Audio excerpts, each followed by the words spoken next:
खत्म होने के बाद आउटगोइंग के साथ साथ इनकमिंग कॉल का भी बंद होना।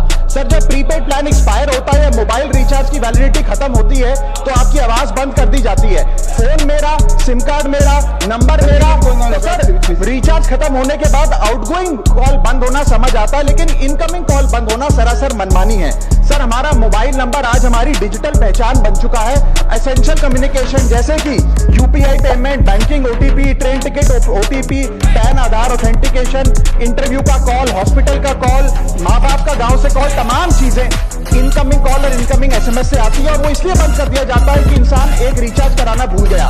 सर इनकमिंग कॉल बंद करना is not stopping of the service, ये हमारे राइट टू कम्युनिकेशन को स्टॉप करने जैसा है। सर जैसे आपका आधार कार्ड इसलिए एक्सपायर नहीं हो जाता कि आपने डिटेल अपडेट नहीं करी, या आपका बैंक का खाता इसलिए बंद नहीं हो जाता कि आपने मंथली डिपॉजिट जमा नहीं किया, या आपका वोटर आईडी इसलिए सस्पेंड नहीं हो जाता कि आप एक चुनाव में वोट डालना भूल गए। ठीक उसी तरह आपका मोबाइल नंबर इसलिए सस्पेंड और डीएक्टिवेट नहीं होना चाहिए कि आप एक रिचार्ज भूल गए। सर मैं सदन में फ्री आउटगोइंग की मांग नहीं कर रहा, फ्री डेटा की मांग नहीं कर रहा, लेकिन इनकमिंग कॉल फैसिलिटी की गारंटी होनी चाहिए। मेरी 3 स्पेसिफिक मांग है। पहली, प्रीपेड मोबाइल कनेक्शन में इनकमिंग कॉल और इनकमिंग एसएमएस कम से कम 1 साल तक कंटिन्यू रहे, चलता रहे from the date of the last recharge, ताकि एसेंशियल कम्युनिकेशन चलती रहे। दूसरी, deactivation of the mobile number after 3 years. ऐसा ना हो कि आपका मोबाइल नंबर किसी को आपका मोबाइल नंबर बंद करके किसी और को अलॉट कर दिया जाए। कम से कम 3 साल का ग्रेस पीरियड देना चाहिए from the date of the last recharge. And third demand, mobile operator should introduce a low cost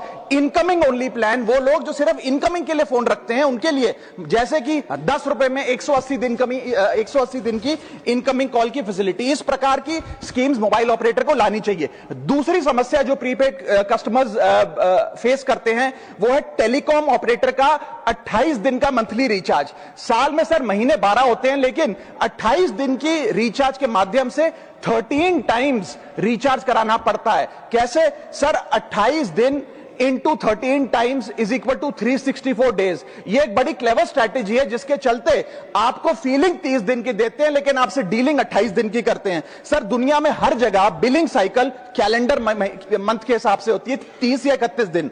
आपको मंथली सैलरी, लैंडलॉर्ड का रेंट, बैंक की ईएमआई, बिजली पानी गैस का बिल, तमाम चीजें 30 या 31 दिन के महीने के हिसाब से होती हैं। लेकिन ये मोबाइल ऑपरेटर, टेलीकॉम ऑपरेटर 28 दिन के महीने के हिसाब से आपको रिचार्ज प्लान बेचते हैं, ताकि साल में एक अतिरिक्त रिचार्ज आपको मिल जाए।